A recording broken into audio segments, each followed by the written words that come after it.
ভালো পিচে অথবা ভালো উইকেটে খেলা মানেই যেন বাংলাদেশের জন্য অশনি সংকেত বা লালবাতি জ্বলা বা কঠিন বিপদের মুখে পড়া।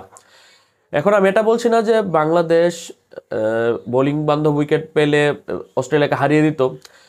অস্ট্রেলিয়াকে বাংলাদেশ বোলিং বান্ধব উইকেটে কিন্তু হারিয়েছে। তারপর আমি বলবো যে বাংলাদেশ এই বিশ্বকাপের মঞ্চে অস্ট্রেলিয়াকে হারিয়ে দিবে, আমি একদম সেটা বলছি না। তবে হারানোর কিন্তু সুযোগ ছিল। তবে আপনাকে প্রতিদিন কিন্তু বাজে উইকেট বা বোলিং বান্ধব উইকেট পাবেন না। আপনি বিশ্বকাপে এক এক দিন এক এক ধরনের উইকেটে খেলতে হবে। তার কারণে কিন্তু আজকে বাংলাদেশ এই যে স্যার ভিভিয়ান রিচার্ডস স্টেডিয়ামে খেলেছে এন্টিগুয়াতে, সেই মাঠে কিন্তু বাংলাদেশের আসল রূপ বেরিয়ে এসেছে। আসল রূপ বলতে বাংলাদেশের ব্যাটসম্যানরা এখানে ভালো পিচে খেলতে নেমে 180-90 রানের পিচে খেলতে নেমে মাত্র 140 রানে তাদের ইনিংস সমাপ্ত হয়ে গেছে। বাংলাদেশের বোলাররা মাত্র 11 ওভার 2 বলে 100 রান দিয়ে দিয়েছে, মাত্র 2টি উইকেট শিকার করেছে। বাংলাদেশের পেসাররা ভালো বল করতে পারেনি, পেসারদের আসল রূপ বেরিয়ে এসেছে। আসল রূপ বলতে আমি নেগেটিভ অর্থে বোঝাচ্ছি না, পজিটিভ অর্থে আপনি যদি খেয়াল করুন, আমাদের যে তিনজন পেসার তাসকিন, মুস্তাফিজ এবং তানজিম সাকিব, তারা কিন্তু ফার্স্ট রাউন্ডের 4টি ম্যাচেই কিন্তু তারা দুর্দান্ত বল করেছে। তানজিম সাকিব 4 ম্যাচে 9 উইকেট, তাসকিন মুস্তাফিজ 4 ম্যাচে 7টি উইকেট শিকার করেছে। যদিও রিশাদ হোসেন ফার্স্ট রাউন্ডে 4 ম্যাচে 7টি উইকেট শিকার করেছে, এখানে অস্ট্রেলিয়ার বিপক্ষে কিন্তু ভালো বল করেছে, 3 ওভার 23 রানে 2টি উইকেট শিকার করেছে। মাহিদি হাসান তার প্রথম ম্যাচ খেলতে নেমে 4 ওভারে মাত্র 22 রান দিয়েছে, কোনো উইকেট শিকার করতে না পারলেও। তবে পেসারদের এরকম ভরাডুবি কিন্তু বাংলাদেশের জন্য একটা অশনি সংকেত যে বাংলাদেশ আগামীকাল কিন্তু পরবর্তী ম্যাচে ভারতের বিপক্ষে এই মাঠেই খেলবে, তার ভিভিয়ান রিচার্ডস স্টেডিয়ামে। এই মাঠে কিন্তু বাংলাদেশের পেসাররা যদি ভালো বল না করে তাহলে বাংলাদেশের জন্য কিন্তু অনেক বড় বিপদ বয়ে আনবে। বাংলাদেশ পেসারদের মধ্যে আমাদের একজন পেসার 1 ওভারে 9 রান দিয়ে তানজিম সাকিব কোনো উইকেট শিকার করতে পারেনি। আরেকজন তাসকিন 1 ওভার 2 বলে 22 রান দিয়েছে। মুস্তাফিজ 2 ওভারে 23 রান দিয়েছে। এরকম বাজে বোলিং করার মেইন কারণ হচ্ছে হঠাৎ করে যখন আমরা একটি ভালো পিচে বা ব্যাটিং বান্ধব উইকেটে খেলতে নেমেছি, আমাদের আসলে আমরা যে প্রিপারেশন নিয়েছি সেই প্রিপারেশনে ঘাটতি দেখা পড়েছে, যার কারণে আমাদের ফ্রন্ট লাইন মেইন 3জন পেস বোলারই এখানে খাবি খেয়েছে ভালো বোলিং করতে। এখন অনেকে বলবেন যে বাংলাদেশের স্কোর বোর্ডে তো রানই নেই, বাংলাদেশের বোলাররা ডিফেন্ড করবে তো করবেটা কি? হ্যাঁ, এটা একটা ভালো একটা পয়েন্ট। বাংলাদেশের ব্যাটসম্যানদের যেখানে 170-80 করার কথা ছিল সেখানে মাত্র 140 রান করেছে। হ্যাঁ, অস্ট্রেলিয়ার বিপক্ষে 170-80 করা বাংলাদেশের পক্ষে এমনি তো সম্ভব ছিল না, তবে 160-65 তো করা সম্ভব ছিল এই মাঠে। আমাদের যখন পাওয়ার প্লেতে 6 ওভার 1টি উইকেট হারিয়ে বাংলাদেশের রান সংখ্যা ছিল 39, তখন আমি এবং আমার সাথে যারা খেলা দেখছিল আমরা একটা গেসিং করছিলাম যে বাংলাদেশ হয়তো বা 20 ওভার শেষে বাংলাদেশের রানটি 150-60 বা 155-60 এরকমের অ্যারাউন্ড থাকবে। সেই জায়গাতে বাংলাদেশ 15-20 রান কম করে 140 রান করেছে। সেখানে কিন্তু অস্ট্রেলিয়া এখানে কিন্তু অর্ধেক ম্যাচ জিতে নিয়েছে, যে তাদের টার্গেটটা কম, তাদের আসলে বেশি কিছু অ্যাটাকিং মোডে খেলতে হবে না। তারপরে তারা অ্যাটাকিং মোডে খেলেছে, 11 ওভার 2 বলে 100 রান করেছে এবং পরবর্তীতে ম্যাচটি বৃষ্টি আইনে তারা 28 রানে জয়লাভ করেছে।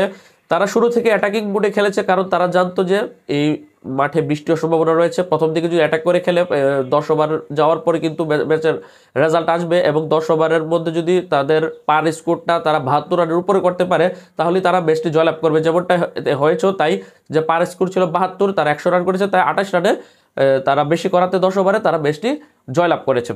এখন বাংলাদেশের যেটা বললাম যে বাংলাদেশ এই 6 ওভার 39 রানে 1 উইকেট থেকে যেখানে 160 রান করতে পারতো সেখানে কিন্তু 140 রান ইনিংসটি থমকে গেল। আমাদের 10ম ব্যাটিংয়ের সময় 10ম ওভারে কিন্তু আমরা একটা ধাক্কা খেয়েছিলাম। তারপর আমরা কিন্তু এখানে একটা ভালো একটা মুভ নিয়েছিল টিম ম্যানেজমেন্ট রিশাদ হোসেনকে উপরে ব্যাটিং করানোর, যাতে আমাদের মিডল ওভারে 2-4টি 4 ছক্কা যদি মেরে রানটি ধারাটা অব্যাহত রাখা যায়, পরে নিচে নেমে সাকিব মাহমুদুল্লাহরা সেটা কন্টিনিউ করে রানটি 160-65-র মধ্যে নিতে পারবে। কিন্তু আসলে রিশাদ আসলে কাজ করতে পারেনি, এবং পাশাপাশি আমাদের 11 থেকে 15 ওভারে 5 ওভারে মাত্র 28 রানে 2 উইকেট বাংলাদেশে পড়ে গেছে। তাছাড়া শেষ 5 ওভারে বাংলাদেশের সংগ্রহ ছিল মাত্র 42 রান। এরকম একটা ব্যাটিং বান্ধব উইকেটে বাংলাদেশের শেষ 5 ওভারে যেখানে 50 থেকে 60 রান করার কথা সেখানে মাত্র 42 রান আমরা করতে পেরেছি। আমরা যদি একটু ধরে ধরে বলি, আমাদের ওপেনিং ব্যাটসম্যানদের মধ্যে তানজিদ তামিম যে প্রথম ফার্স্ট রাউন্ডে 4টি ম্যাচে মাত্র 47 রান করেছে, সে এখানেও কিন্তু 3 বলে 0 করে আউট হয়ে গেছে। সে আমাদের যে একটা স্টার্ট শুরু করে দেওয়ার কথা ছিল তানজিদ তামিম, সেটিতে ব্যর্থ হয়েছে। পাশাপাশি আমাদের আরেক ওপেনার লিটন দাস, যার প্রতি এত ভরসা, যে এই লিটন দাস ফার্স্ট রাউন্ডে একটি ম্যাচও কিন্তু পারফর্ম করতে পারেনি, 4 ম্যাচে। এই ম্যাচেও কিন্তু সে 25 বলে 16 রান করেছে। অনেকে বলতে পারেন সে শান্তর সাথে একটি পার্টনারশিপ করেছে, কিন্তু ভাই পার্টনারশিপটা তো আমাদের বড় হয়নি। লিটন দাস যদি 25 বলে 16 পরে আস্তে আস্তে যদি গেমটা নিয়ে একটা সময় দেখা যেত যে 40 বলে 45-50 করতে পারতো, তাহলে বলা যেত যে প্রথম দিকে যে সে বলগুলো সে ডিফেন্ড করেছে বা ডট বল দিয়েছে সেটিকে সে ইউটিলাইজ করেছে পরে। কিন্তু না, সে কিন্তু যখন রান চাকা সচল করার কথা তখন সে আউট হয়ে গিয়েছে। পাশাপাশি আমাদের নাজমুল শান্ত ভালো একটি স্টার্ট পেয়েছিল, মনে হচ্ছিল যে আজকে এই ম্যাচে সে ভালো কিছু করতে পারবে এবং তার কিন্তু ভালো কিছু করা উচিত ছিল। সে ফার্স্ট 4টি ম্যাচে কিন্তু মাত্র 26 রান করেছে ক্যাপ্টেন শান্ত, সেখানে আজকের ম্যাচে সে একটি সুযোগ ছিল 60-70 রান একটা ইনিংস খেলার 40-45 বলে, সেখানে সে শুরুটা ভালো করলো, শেষ দিকে সে 36 বলে 41 রান করে আউট হয়ে গেছে। শেষ দিকে সে অনেকগুলো বল খেয়েছে। তারপর আমাদের সাকিব আল হাসানও কিন্তু আজকে পারফর্ম করতে পারেনি, ওই 46 বলে 64 রান যদি আমরা নেদারল্যান্ডের বিপক্ষে বাদ দিই, বাকি 4টি ম্যাচে সে ফ্লপ করেছে। আজকের ম্যাচটি তো 10 বলে 8 রান করেছে এবং দলের ক্রুশাল টাইমে সে আউট হয়ে গেছে। তাছাড়া আমাদের যে মাহমুদুল রিয়াদও আজকে পারফর্ম করতে পারেনি। মাহমুদুল রিয়াদ আসলে এবার বিশ্বকাপ কোনো ম্যাচে আমার এক্সপেকটেশন অনুযায়ী পারফর্ম করতে পারেনি, অনেকের এক্সপেকটেশন অনুযায়ী সে পারফর্ম করতে পারেনি। তাছাড়া যদি আমরা একমাত্র যদি বলার মতো কিছু থাকে সেটা হচ্ছে তাহিদ হৃদয়ের 28 বলে 40 রানে সেই ইনিংসটা যদি আমরা বাদ দিই, বাংলাদেশের ব্যাটিং ইনিংসে কিন্তু কিছুই ছিল না। যদি তাহিদ হৃদয় সে কন্টিনিউ করতে পারতো, সে যদি নট আউট থাকতো, তাহলে বাংলাদেশের রানটা হয়তো 155 বা 160-এর কাছাকাছি যেত। তাহিদ হৃদয় আউট হওয়ার পরে কিন্তু মাহিদি হাসান, তারপর রিয়াদ, সবাই কিন্তু একের পর এক আউট হয়ে গিয়েছে।